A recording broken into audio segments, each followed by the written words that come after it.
এই যে মাছ ধরা চলছে, সেই 7 বসে মাছ ধরছে। সেই মাছ নাকি? সেই 7 বসে সেই মাছ ধরছে। আর পিসি ঠিক আছে, আমি দেখে নিয়েছি। ভুসো চিংড়ি, ওই যে প্যাকেটে ভুসো চিংড়ি, 2 কেজি ভুসো চিংড়ি আনা হয়েছে বড়া খাওয়ার জন্য। মাছ ওই যে একটু তেল আছে ওইটা, এটা ভাই যা পুতাতে গুতা করে দিয়ে গুতা দিয়ে এই করে দিলি হয়ে যায়। তাহলে তো এবার ওই ওই গামলাটা ধুয়ে মাছের পিসগুলো কোন তো কি বললো কিসের কথা বলছে? হ্যাঁ বলছে চিরুনি, কান কোকে বলে চিরুনি।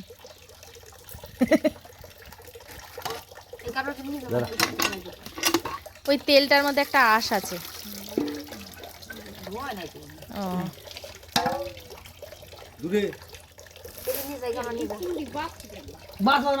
না এটা বাছার না তো, এটা ধুয়ে শুধু। হ্যাঁ হ্যাঁ, এগুলো বড়া খাওয়ার তো, চটকে বড়া। হ্যাঁ ও সবই, তুমি ভাত ফাতও রান্না করতে হবে না, সব একসাথে মিক্সারে দিয়ে শুধু সেদ্ধ বসিয়ে দাও। এমনিতেই তো গ্রামের ভাষা অত টান আমি বুঝি না, তার মধ্যে এই দাদার কথা তো আরোই বুঝি না। কি বললো বলো তো, যে নাই তো মাছ 20 টাকা পিস। মানে জলটা ফেলার সময় বলছে যে ভিতরে আবার মাছ নেই তো, ফেলে দিলে 20 টাকা পিস, আবার হিসাব করছে। এইগুলো কোন মাছ বলো তো, যে দেখলে না তোমরা ওই মাছের আড়তে ভোরবেলা গেলাম, তোমাদের সাথে শেয়ার করলাম, ওই ওখান থেকেই এই মাছগুলো নিয়ে এসেছি। মানে 6 কেজি কাতলা মাছ ও নিয়েছে, আর তার সাথে হচ্ছে চিকেন নেওয়া হয়েছে, ভুসো চিংড়ি নেওয়া হয়েছে। ওগুলোই এখন পিসি আর দাদা দুজন মিলে ধুতে বসেছে, বুঝলে?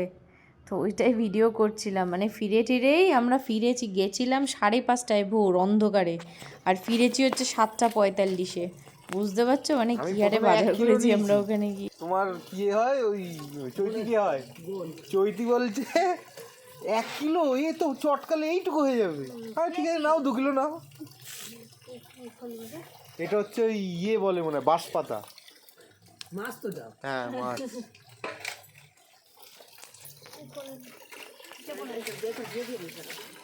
এখান থেকে দাও না।